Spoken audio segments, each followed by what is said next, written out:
Good morning to all of you. Today we are going to discuss somewhat about historical point of view of quantum mechanics. So discussing about the quantum mechanics and its historical perspectives, it is a huge topic. So at the end of this discussion we can found the particle is a wave. That means that one particle have both the characters, one its wave character and its particle character. If we are going to be discuss the history how it has been developed, that is so somewhat interesting. We could not be go through the very detail about the historical point of view. Somewhat I have been collected, so we have to go through that. So now rough ray page ta achi. So should not be worry about this page. Okay, we are going to be discuss. जो जगह point मारी से जगह तुम लक्ष्य कर. So light is a wave. सेटा हमर प्रूव हेतला अराउंड 1660 रे प्रूव हे गला जे कि लाइट इज ए वेव बोल के ना Huygens Christian Huygens is a Dutch physicist. सी तांकर जीवन काल थिला 1629 to 1695. In between that he proved that light is a wave. Okay, he considered. So after that Fresnel, French physicist, now Augustin Jean Fresnel, one French physicist, he done many experiment on the light. That means actually initially if we are going to discuss about the initial period of the light, that is particular wave, you can see here René Descartes 1596 to 1650 53 वर्ष से bunchy थिले. सो सी ही प्रथम 1637 रे कहले is a corpuscular nature of the light particle, means light has the particle nature. So 1637 रे से कहले Isaac Newton को जन्म हला केबे 1640. तो आइजैक न्यूटन 1672 रे सेटा से कैप्चर कले बा सेटा को से माने एक्सेप्ट कले हां लाइट इज ए पार्टिकल बोली के. ओके, किंतु सेही समय रे अराउंड 1660 रे लाइट इज ए वेव करकी लोक काम करिया आरंभ कले. काहे कि ना लाइट को जतोळे से माने पार्टिकल धरले ये न्यूटन किंबा रेने डेस्कार्टेस एमाने तो पार्टिकल धरी चंदी बा पार्टिकल को कंसीडर कर लाइट इज ए पार्टिकल. से तो प्रॉब्लम कौन होईची ना इंटरफेरेंस डिफ्रैक्शन तुमर आउ कौन रहा पोलराइजेशन.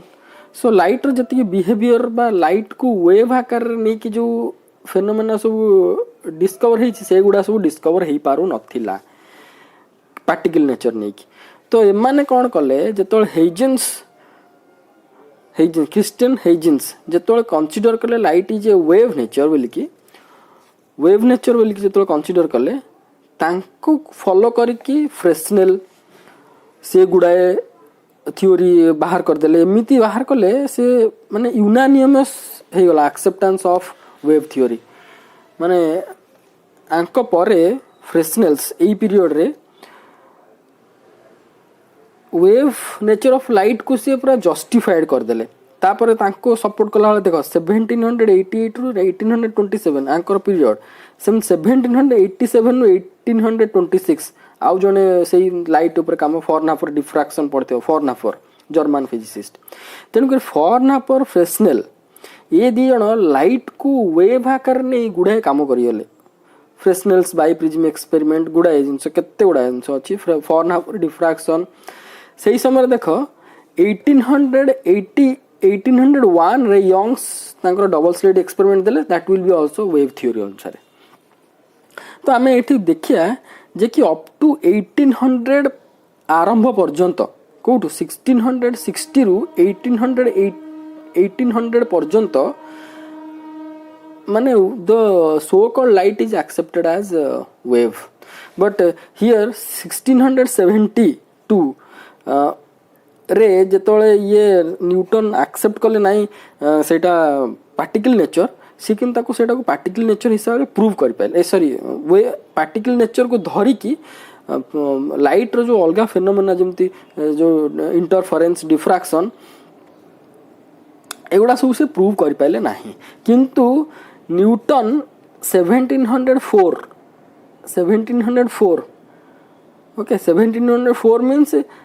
अराउंड 80 और 74 एज रे से 84 एज बंचिले। सो 74 एज रे से न्यूटन्स रिंग एक्सपेरिमेंट कले न्यूटन्स रिंग पाइले, किंतु सी ताको पार्टिकल नेचर जेहेतु धरिचंती से ताको एक्सप्लेन कर पाइले सेटा आफ्टर एक्सप्लेन हला that to be by wave theory अनुसार। सो एई भलिया अप टू 1800 पर्यंत वेव नेचर है कि लाइट चलला समस्त वेव नेचर बोली ताको एक्सेप्ट कले। तापरे 1864 रे मैक्सवेल इलेक्ट्रोमैग्नेटिक वेव थ्योरी गोटे देले इलेक्ट्रोमैग्नेटिक वेव थ्योरी रे कौन ना गोटे चार्ज पार्टिकल जदि एक्सीलेट करिवो ता माने ता धरे इलेक्ट्रिक कंपोनेंट आउ मैग्नेटिक कंपोनेंट वेव आकार रे अछि। तो मन पका इलेक्ट्रिक कंपोनेंट आ मैग्नेटिक कंपोनेंट वेव आकार रे अछि आ तार वेलोसिटी केते ना अप्रोक्सीमेटली 3 × 10⁸ मीटर पर सेकेंड अप्रोक्सीमेटली लाइट रो स्पीड सहित। तो एठी मैक्सवेल को जो डिस्कवरीटा से फुणी सपोर्ट कला लाइट इज ए वेव कारण electromagnetic wave have both electric and magnetic component having the speed of light. So again here this evidence also supports that light is a wave. So सेमती 1864 पर्यंत भी light is a wave बोली कि पूरा sustain होगी रहिला। 1800 पर आस्ते आस्ते 1900 जो आरंभ है सेतबले प्रोब्लेम कौन क्रिएट है देख 1900 जो आरंभ हो गला से समय भिन्न भिन्न प्रकार थ्योरी सब आसी तामान 1800 पर्यंत पूरा वेव हिसाब से गला। अच्छा देख 1900 रे exactly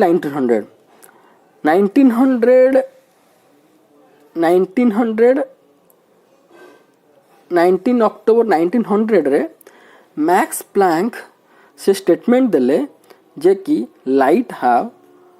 not the wave have the particle और दे आर द फोटोन्स। से कहा को कॉन्ट्राडिक्ट कर देले ना वाइन्स डिस्प्लेसमेंट गोटे लॉ से 1896 रे से तांकर पब्लिश करथिले वाइन्स से तांको पब्लिकेशन को लक्ष्य करी से तांकर अराउंड 1900 रे से लॉटा देले बा रैलीजेंस गोटे फार्मूला बाहर करथिले जोटा कि हाई फ्रिक्वेंसी एटा तुम पढ़ा हम एटा ब्लैक बॉडी रेडिएशन रे जाउछि एटा सब ब्लैक बॉडी रेडिएशन रे तुमरो एटा सब जाउछि हला। तो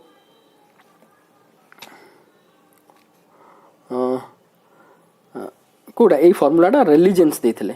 किंतु रेलिजेंस कोन करथिले ना एटा को भी से वेव आकार नेथिले माने दो रेडिएशंस जदि गोटे बॉडीटा को मु हीट करेबी तार जो रेडिएशन बाहरियो से रेडिएशन गुडा को वेव आकार नै से ताको प्रूव करथिले किंतु सेटा हाई फ्रिक्वेंसी रे सेटा ए इक्वेशनटा काम Kalani.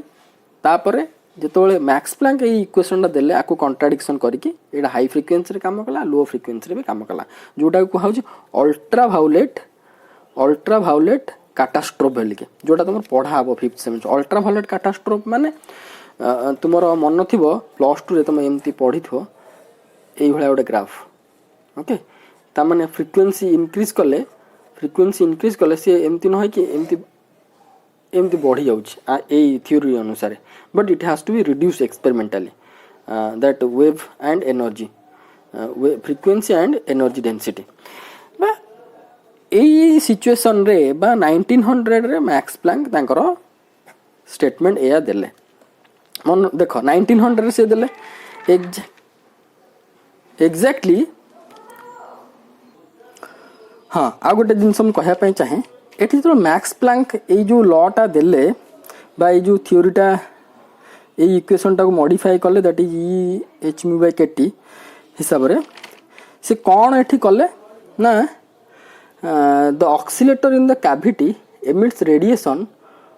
not by continuous but it is must by specified energy माने each and every quanta ता माने देख तुमर से ब्लैक बॉडी रेडिएशन जो करा होतला सेतले कैविटी भितरे थिबा रेडिएशन गुडा को से वेव आकार नउथले बा ऑक्सीलेटर हिसाब रे वेव आकार नउथले से एठी कहले कोन ना जेतले वेव प्रोपागेट होउची बा oscillator not giving continuous emission but discrete केते ना आइदर से hμ दब किंबा 2hμ 3hμ लाइक दिस ता माने ए वेव टा मोशन करछि तो वेव अछि से वेव टार कंटीन्यूअस एनर्जी से आउटसाइड दे परिबोनी कि नहीं परिबोनी किंतु डिस्क्रीट एनर्जी दब तो मिनिमम डिस्क्रीट एनर्जी जोटा मिनिमम सेटा हला फोटोन और क्वांटम तार प्लूरल टा को कहला क्वांटा तो से हिसाब से प्लांक्स कांस्टेंट भी एति देले जेतोले से एई जिंसटा देले हाईली कंट्रोवर्शियल हला एटा very difficult to be acceptable एई जो थ्योरी बा एई जो लॉ टा को से देले से एटा very difficult to be acceptable कारण एटा गोटे हाइपोथेसिस टाइप रो थिला माने डेफिनाइट प्रूव नथिला सेतोले एक्सेप्ट करी होला हो नथिला किंतु सेही समय रे देखो एटा दे हला केबे ये मैक्स प्लैंक आकु देले केबे ना 1900 रे ए थ्योरीटा देले केते 1900 रे सेही पाखा पाखी 1900 कोन सब चलीथिला देखो 1887 रे ये दी जण साइंटिस्ट जर्मन साइंटिस्ट से कोन करथले ना कैथोड रे माने यूवी लाइट पक्के की कैथोड रे बाहर थिला कोथरे ना गोटे इलेक्ट्रिफाइड बॉडी ता माने एटा गोटे बॉडीटा इलेक्ट्रिफाइड हे जाईची आ ऊपर जदी यूवी लाइट पकेबी आ थिरु सम नेगेटिव एनर्जी बा कैथोड रे सब बाहर चुली से बाहर माने डिस्कवर करथिले अराउंड 1900 भी फिलिप लियोनार्ड ऑस्ट्रियन जने साइंटिस्ट सी बाहर करथिले कोन ना लाइट पके गैस टाको आयोनाइज करी हबो ता माने देखो फोटो इलेक्ट्रिक इफेक्ट कोन कहउची ना गोटे मेटल ऊपर लाइट पड़िले तादर इलेक्ट्रॉन बाहरिबो इलेक्ट्रॉन बाहरले से करेस्पोंडिंग एटम टा भी आयोनाइज हो जाउची ता माने पाखा पाखी सेही भलिया फोटो इलेक्ट्रिक इफेक्ट भलिया काम सब होउथला से समय रे बुझिला तो सेही समय रे अल्बर्ट आइंस्टाइन कोन कले हां एठी कोन होउतला ना जेहेतु ए माने वेव आकार रे सब कंसीडर करा हैतला लाइट की आर एक्सप्लेनेशन से माने खोजी पाउनथले ए माने सब तार लाइट रो ए जो बिहेवियर को से तार एक्सप्लेनेशन ता खोजी की पाउ नथिले आइंस्टाइन कोन कले आइंस्टाइन अराउंड से ता जीवन काल हला कते 1879 नु 1955 अराउंड 76 वर्ष से बंचितले सो अराउंड 1905 ये 1900 देले 1905 5 वर्ष भितरे आंको काम को कोरिलेट कर देले कहा सहित प्लैंक्स काम सहित करकी कर देले कोन light is also a photon and this is the photo electric effect so photo electric effect को से easily quantum Max Planck equation पके की बुझे देले सेथि पई भी से नोबेल प्राइज पाइले होले केवल खाली बुझेले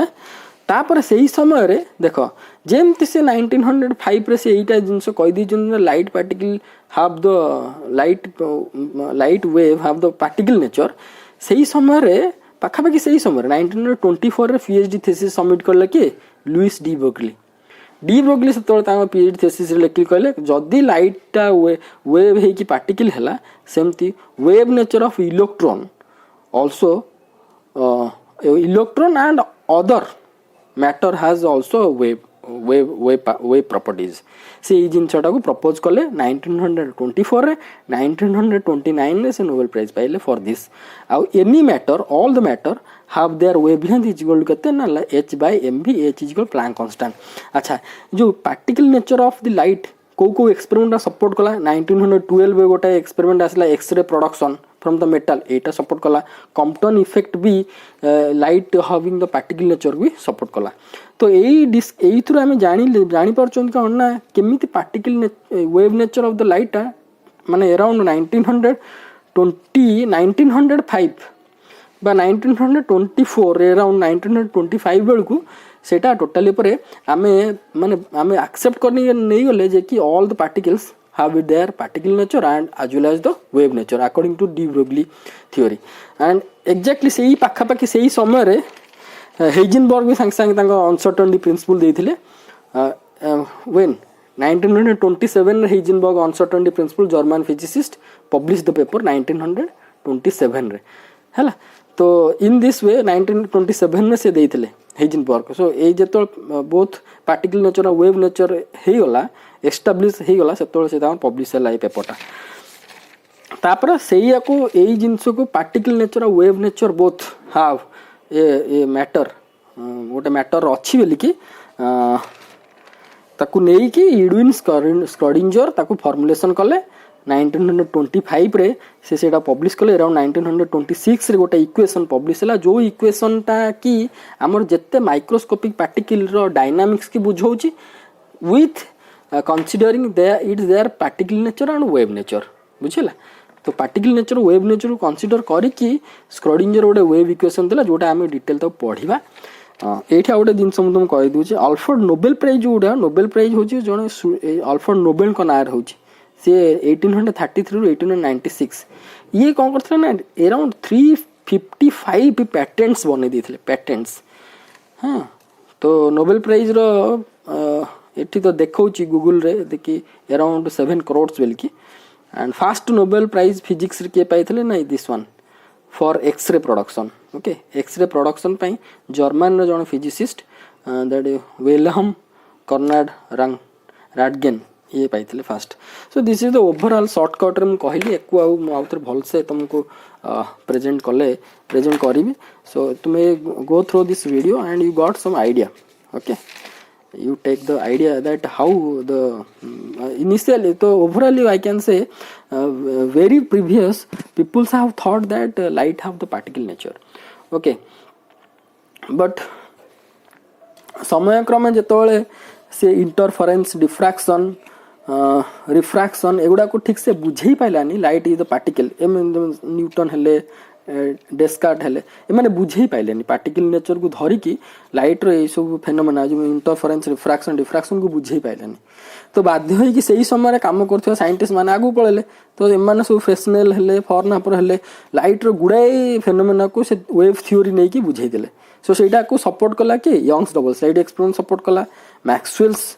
वेव थ्योरी अराउंड 60 वर्ष परे भी ताको सपोर्ट कला तेणुक अप टू 1900 मसीहा पर्यंत माने डोमिनेंट वेव थ्योरीटा डोमिनेंट कर रखिला जेतेबेले फोटो इलेक्ट्रिक इफेक्ट सब डिस्कवर करागला ये जो साइंटिस्ट मानक द्वारा फोटो इलेक्ट्रिक इफेक्ट डिस्कवर हैला बा लाइटटा आयोनाइज करि पारछु गोटे मैटर को लाइटटा गोटे इलेक्ट्रॉन बाहर कर दी पारछु एही भले जेतेबेले एक्सपेरिमेंट क्रिएट हैला अल्बर्ट आइंस्टाइन कोन कला ना मैक्स प्लैंक सेतेबेले बाहर करथिले ये जो फार्मूला En = nhν से ताको ई फोटो इलेक्ट्रिक इफेक्ट फ्यूज करके लाइट रो पार्टिकल नेचर टा को बुझे देले for that also he got the Nobel prize in 1921 at the age of 43 this particle nature of the materials or the, other materials is supported by this X-ray production and Compton effect and at that time 1921 de Broglie given the wave nature of all the particles all the matter have wave nature having the lambda is h by mv this is all about your our wave nature and particle nature of a matter okay go through this and try to understand somewhat and I will give this one this historical point of view clearly some other video okay